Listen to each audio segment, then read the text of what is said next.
Welcome back to In Pursuit of Magic, where we explore the things that inspire us, connect us, and the magic we find along the way. I'm Matthew Medina, and today's very special guest is an incredibly talented actress who starred as Lulu Littlejohn in Peacock's new series, The Miniature Wife, where she stars alongside Elizabeth Banks and Matthew McFadden. She's also delivered very memorable performances in Paper Girls, Death and Other Details, and much more. Beyond acting, Sofia is a passionate storyteller and entrepreneur. Together with her sister Alexis, she co-founded Sisters Rosinsky and their production company, Stellaluna Films. Through their company, they've created multiple award-winning short films and are now developing feature projects with a focus on authentic, flawed, and human stories. I'm very, very excited to welcome Sofia Rosinsky. Sophia, thanks for coming on. I'm very excited to talk about all you've been up to. Thank you, and wow, thank you for the great intro. Thank you. It's so amazing when I do an intro for someone and they're always like surprised by how much they've done because it's such a beautiful thing to look at your body of work and all the things that you care about and just see that yeah, you should be proud of it. Like there's so much amazingness that you've been doing and you're still so young. So the fact that your hands are in it, clearly you are passionate about what you do. And so I'm very curious about your first inspirations of what made you want to be a performer and also put your own hands in making stuff.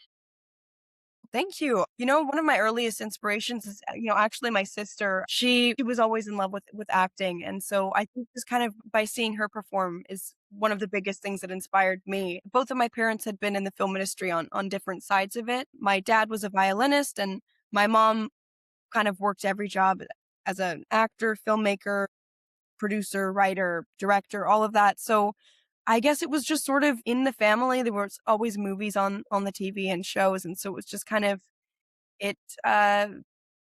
We sort of got the bug for it really really early on. It's incredible. You were immersed in it. And it goes to show also the music side of things because you're studying music and play a bunch of different instruments. So it seems like you really absorbed that and like picked up the talents. And I'm sure even with all that influence and inspiration around you, just like anyone in a creative field, there's a lot of obstacles and things that maybe didn't work out the way you thought they would and closed doors. And so I'm curious when those moments pop up for you, how you manage to overcome them and don't let it put out your light. With acting, at least when we were, I got started on that when I was pretty young, and so most of 99% of the jobs you don't get. So for me though, there was never really it never felt like rejection though. It just was kind of like, every single audition was a learning experience for me. And so, yeah, on the acting side of it, it's actually, I feel pretty like, yep, next, let's do the next thing. Now let's do the next thing. So it doesn't feel like rejection usually on that side, but with making your own stuff, I found that that's when blows feel harder, with you you're kind of chasing this one project. You feels like you're going to get somewhere, and then just everything falls through.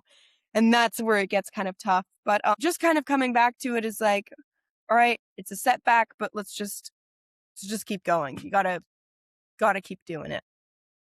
And it's a great perspective to have, especially in this industry. You know, it's very easy to get lost in that feeling and then to feel stuck. And so I think surrounding yourself with the right people and having that mentality is kind of what pushes you through to keep creating, keep finding a new way. And it goes to Yeah. show, even in the character you played, Lulu, who is very determined to figure out her life. And there's a lot going on with her. And, you know, it seems like she doesn't want to disappoint her dad. She has this difficult relationship with her mom. And that's a little complicated too, because she doesn't know the whole situation with each of them. And she's been living under this misconception about her mom. And so it seems like she's also a big mix of her parents' wit, intelligence, and flaws, dramatic, narcissistic, self destructive at times.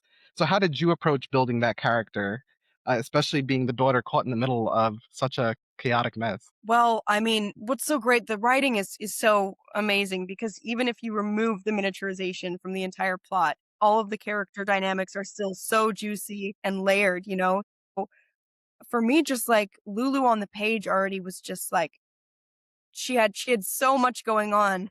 And so for me, just trying to honor that, and especially in scenes with like Elizabeth and Matthew, I tried to infuse it with a little bit of some of their mannerisms or kind of characteristics just to kind of make her feel like their daughter. But yeah, just kind of going with the script on it. It's true. She's like the mini version of both of them. And she has their strengths and their horrible weaknesses. kind of a little monster, like them both. What's amazing about that too is, the show starts with the premise that the story is about Les and Lindy. And it is, but it's also so much about Lindy and Lulu. And I love that part of it. Once you come into the picture, the story takes a whole other turn, and there's a whole other dynamic that the audience cares about and wants to see resolved and to figure that out, because it seems like both parties in that relationship are really trying to figure that out. And so for you, how did Lulu, in your, I guess, opinion, change her perspective on her mom once she saw she was miniaturized, even before she found out the truth about the past? You know, Lulu is just, like her mom, she's incredibly stubborn. And so when she has a grudge, she's gonna hold it. And she's not gonna let the other person even have the chance to tell their side of things. And so it takes this catastrophic event to allow her to just kind of listen for the first time. And so it's through that she actually gets to sort of reconnect with her mom and understand her side of things. So yeah, it was just sort of it's great because it is so much about Lindy and Les and their dynamic. And then it's funny when Lulu enters, we kind of get to see the fallout, like all of the runoff of this difficult relationship and how that affects their daughter. She's like the storm gutter pretty much to their relationship. Yeah, and while also, I guess, on her own path and figuring out who she is and what she wants for her life, which is it's such a unique path for Lulu on top of an already very unique situation, which I can only imagine Yeah. was also having a lot of funny moments on set and building it. Was there any like things that stand out that were just like really funny or just absurd and ridiculous because of just the setup of the scene? The first one that comes to mind is filming when Lulu meets RPW outside of the house, played by OT. And I remember he's insanely talented, and I remember he was improvising a lot that day. And so we got into it a little bit more than what was in the script. He tried to take my bag at one point into the house, and stuff. It was just yeah, he was insane. It was great. I remember that scene comes to mind, and then filming the scene where Lulu is first seeing her dad when she arrives back at the house, and he's trying to keep her away from the dollhouse. And she keeps asking all these questions. But I remember on a couple of the takes, Matthew he was really unhinged. And as I approached the dollhouse, he screamed, "Stop! No! No!" I jumped up. It was so scary. But yeah, just some of the takes, getting to see them just play with it. It was really, really cool. I can only imagine and how much fun that is to like kind of play with those situations and scenes, because it's high intensity but in such a comedic way that I'm sure it brings like a lot of energy to it, which is so much fun. And the show itself is so Sure. much fun and funny and also has so much heart. Lulu herself is just a very layered, flawed young adult. Are there any parts of her personality or experiences that you felt you could put yourself into or that you drew from your own life? Hmm. You know, I feel like Lulu and I are we've had really different experiences, and I think as people we're very different, but I can relate to her stubbornness for sure. I don't know if I'm quite as bitter as she is when we first find her, but I can definitely see that stubbornness and kind of making I mean, I'm not going to say making mountains out of molehills, but like her tendency to kind of catastrophize, and she sort of psychs herself out a lot. So I can relate to that to some degree. But yeah, I feel like she's a pretty different person. Yeah. Which is funny though, because I think also that stubbornness can sometimes be a good thing. And Lulu tends to use it sometimes for not the best stuff, but it can also keep you going, like we were talking about obstacles and pushing through. And I think sometimes doing that comes from a place of some positive stubbornness. What do you hope audiences take away from The Miniature Wife as a whole, and especially from Lulu's journey in the story? Hmm. Well, I think that you know the miniature wife kind of shows that relationships are salvageable when there's love there. This family is having a a rough period. And it isn't until after they kind of open themselves up to listen to one another that things really change for the better. So yeah, I hope that people can kind of relate to that and also maybe watch it and think, "Oh, maybe my family's not so bad." Yeah, and I feel like there's a lot of shows like that that aren't so hopeful, and I love the fact that The Miniature Wife has that glimmer of hope there. Even when things are at their most chaotic and worst, where they're really at each other's throats, there's still this underlying line of like, wait, there was like a turn near the end of the season where I'm like, could they make up? Like, could this actually get better between them? And I love that that's a possibility. And it really comes from, yeah, like you said, a place of love. And I think love for each other, but also their love for Lulu. And I think all coming together and communicating like that was really what helped the ending come to the where it was, which is so interesting. And I'm curious for you in playing Lulu, were there any scenes or episodes that really shifted how you view the character? Well, one thing is Lulu's her dynamic with her close friend Steffi, played by Ariadne Debert, who is wonderful person. And yeah, so I think kind of getting to see how she reacts to somebody who's showing her a really amazing amount of patience and kindness. So just kind of getting to see her in that setting. I felt like with Lulu, when she's around her family, a lot of, at least at the beginning of the show, she sort of shrinks herself. So she feels small. And so when we get to see her outside of that environment, we kind of see how she can make other people feel small. So she becomes this sort of, how do I say, well, self-destructive. And so by the end of the series, that changes. She doesn't feel that way around her family anymore, and ideally isn't acting like that out in the world. So yeah, I think just kind of getting to see that journey, and especially I think Steffi is very important in that arc for her. Yeah, she definitely seemed like a very grounding force and kind of a thorough line of like bringing her back to center when things would go off Yeah. again. And it's so interesting too that yeah, when we first meet Lulu, she's in this very bitter spot. And her and Steffi haven't seen each other for a while, so that relationship is a little fraught. And it makes sense that because they haven't been as close, that Lulu's in this place on top of what's going on with her.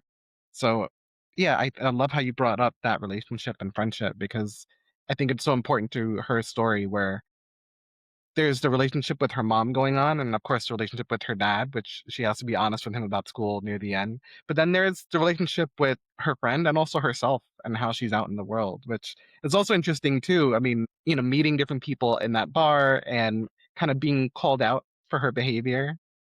And there's a defensiveness there, but there's also kind of like a almost like a glimmer of, well, maybe you're right. Maybe you're right there. Yeah.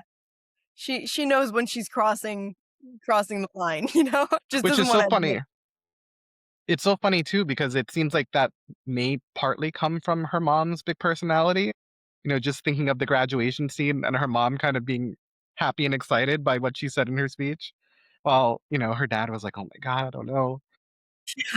So it's interesting how she has that support while being herself, but because of a misunderstanding, there was this broken relationship, and which was really sad. And so for you, Yeah. when you read what the truth was and that scene where I guess Lulu and Lindy get to talk about it. What was your reaction to finding that out? Well, it's that scene was really cool because that was one of the audition scenes, and I actually read that scene with Elizabeth during the chemistry read for the show.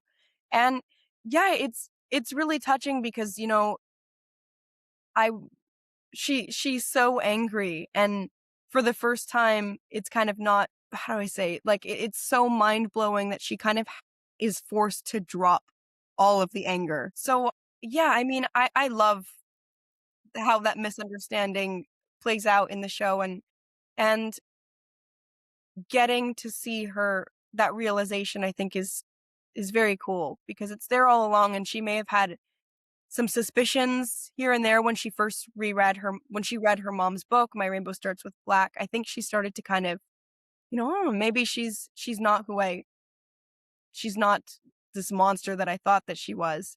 And so I think she had her suspicions, but now it's finally everything is confirmed for the first time. So it's huge for her.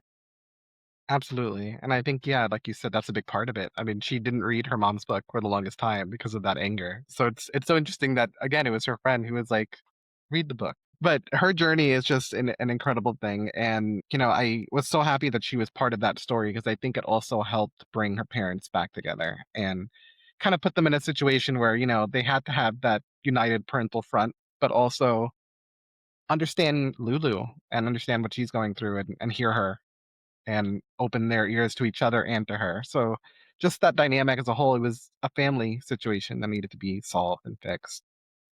You're no stranger to family, being so close with your sister and starting Stellaluna Films. So I'm very curious about what inspired you to start your own production company, and what has it been like writing and creating together and seeing success with these short films? Well, creating with my sister Alexis is just my favorite thing in the world. We started first our short film production company, Stellaluna Films, because we couldn't be in the same room with each other without spinning some kind of a story. And so we were always making short films together. So we had Stellaluna Films, and those we had submitted to festivals. We made music videos and shorts, all kind of things together. And we started writing bigger projects. Alexis has written several full series she's written. She's so fast. She's a crazy fast writer. So she'll sit down on Monday, and then by Friday, she'll have a full series finished and some films that we've written. So now we have this for our larger kind of umbrella company, Sisters Rosinsky. And right now we're actually in production on our first feature. Oh, that's So amazing. it's been kind of a whirlwind, but exciting, and we're getting it done. What can you share about that first feature, if anything? Yeah, so we're filming in the Central Coast of California. It's a spooky dark comedy of thriller absurdist anthology feature. So there'll be 3 vignettes. We filmed the first one starring the brilliant Tessa Ferrer, who's also a producer on the project. And the whole thing is kind of an ode to the Twilight Zone. That sounds like it's gonna be a lot of fun. It's pretty out there, but we think it's gonna be so what the heck, you know? Those are always kind of the best things too, when it's a little out there and then there's a spooky vibe and it's like slightly horror but also comedic, and you know, the fact that you guys care so much about what you're doing just adds a whole other level of magic to it. And I'm sure, like you said, working with your sister is a dream. And that's not always the case. Not siblings can't always work together, family in general can't always work together. And when they do, we see it now and then, and it's kind of a beautiful thing. That's completely awesome, and I applaud you guys for doing that. How do Thank you you. kinda divide that job and that responsibility of, like, running this together? And, are one of you more into one side of things and the other sister's into other things? Yeah, definitely. Alexis is definitely so we both act, but Alexis is definitely the writer of the 2 of us. I still write, but she's just next level, you know? So Alexis ends up writing and directing, and I end up also writing, just not as much, and producing. So she loves just being on set and actually going for it, and I actually love prep. I love calling places up, making everything, organizing everything. So it kind of worked that we sort of fell on either side of that. Has doing those things and starting this company with your sister kind of changed your perspective when you're on a set as an actor for another production? I mean, it really makes you appreciate so this show, Jennifer Ames and Steve Turner, who created this show, it's just really hats off to them. And then tiny hat underneath that one, and tiny hat underneath that one off to them, because they were able to create. They were dealing with so much. This is such a huge scale production, and they set the tone. It was a positive atmosphere. People were happy on set. It ran smoothly, and it's also hilarious. And so they kind of got to keep sort of the magic of that collaboration alive, and it made us excited to be there. So just kind of getting to see when people are leading the way and they're doing it well, it's a thrilling thing to watch. So definitely with our own company, we can kind of we're trying to learn from them. Which is incredible because, yeah, I think the best people who are in charge of projects are those who get to know every kind of aspect of a production and get to know the people working on it and how things work. And it seems like you guys have been immersed in it from a young age and have gotten to see kind of all angles of things and have just a love for the artistry of creating. And it goes to show, even in your mission statement about telling stories that illuminate our triumphs and celebrate our flaws. So, where did that philosophy come from for you guys, and how has it guided the projects that you choose? Ooh, for us, we love stories that, that are a little bit twisted, and the characters that are, how do I say, the people, the more mistakes they make, kind of the more we love them, because it's so relatable and real. Also funny. Most of the time it's funny. I mean, it's fun to watch somebody slip on a banana peel and fall down. We've all been there. It's not great to laugh at that, but we do anyway. And so it's kind of, I feel like all of the films that and stories that we're trying to tell kind of have that at the center of it. So for us, yeah, I mean, we're really, those are the stories that inspire us. Usually it's good people maybe doing not the greatest things. It's kind of this gray area that, especially with Alexis's scripts, she loves to dance there. I love that. And do you think that's influenced kind of the roles you choose also? Because I was just thinking of Lulu being a little bit like that, where she's making a lot of mistakes and, she's still a good person though. And yet it's funny to watch her in some scenes and how she handles things and the way she talks, to the point where it's like, I kind of want a friend like that to like have my back, but at the same time, I'm a little intimidated. Yeah, definitely. Actually, the miniature wife, it's so cool to get to see them, how they pulled this off, because a lot of our projects kind of feel similar with that. Everybody's you want to see everybody win, but they're all sort of terrible. And definitely Lulu has that quality, and I love that about her. But yeah, it's kind of similar. It's heightened reality, and a lot of our scripts are that way, and that kind of darkly comedic aspect to it all. But for sure Lulu has that. And it's amazing that you're kind of cultivating that in the projects that you want to create with your sister and in this company. And it goes to show like where you are drawn to and the stories that inspire you, like you were saying. And so I'm curious, both within your career and in this industry, and also just in your normal everyday life, where do you find magic in the world? Where do I find magic in the world? Well, I mean, straight up front, my family, my grandparents especially, they were such a huge part of my growing up, and they kind of made the world magical for me when I was little. I still have one grandparent left, and her name is Mina, and she is a firecracker. And to me, yeah, she's like the definition of magic. So getting to have, lived, had proximity to them alone, it kind of, I that brightened my entire world. And so, yeah, I would say through her, and even just like my cat, my whole family, I would say, and movies. That's where I find it. Yeah. Yeah. Which is so important, I think, balancing that love and that passion for stories and being inspired by that and finding the magic there. And then, yeah, the human connection and the people around you, which sometimes, you really need that to get through. In any creative industry, I think when you're chasing something and you're trying to create things, you need that network of people to ground you and to remind you of who you are, which, just thinking about Lulu again, was so important to her story of coming back to people who can remind her of who she is and for her to understand herself and the people around her. And it makes me curious then how you hope to create magic for others. Well, to me, one of the most magical things is laughter. And so I hope that, at least, in the stuff that I'm making, I hope that I can make people laugh. It's something small, but to me it's really big. So I would say that way. And then hopefully I'm a nice person too. Hopefully, yeah. Hopefully I'm not a dark cloud on someone's day. But yeah, I would say mainly with that. Well, I think you're absolutely succeeding at both things. I laughed a Thank bunch you. during Miniature Wife, and you seem like the kindest, sweetest person and really love what you're doing and your heart's in it. And so you're a magic maker. And I just want to thank you for coming on and getting to share some of your journey and everything you're up to, because it's really incredible. And it seems like you are just so pumped for what you're working on, which is so important. And we need more stories of characters like that.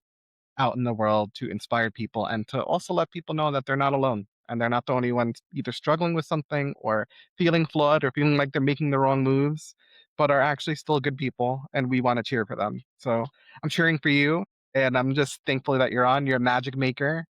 And yeah, thank you. Thank you, Matthew, and right back at you, and also so well said. Thank you. Thank you for having me on.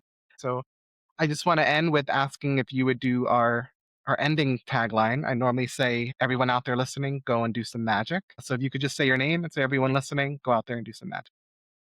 Okay, sure. Hi, my name is Sofia Rosinsky, and everyone listening, go out there and do some magic. You heard her. And stream The Miniature Wife on Peacock. Bye, everybody. Awesome.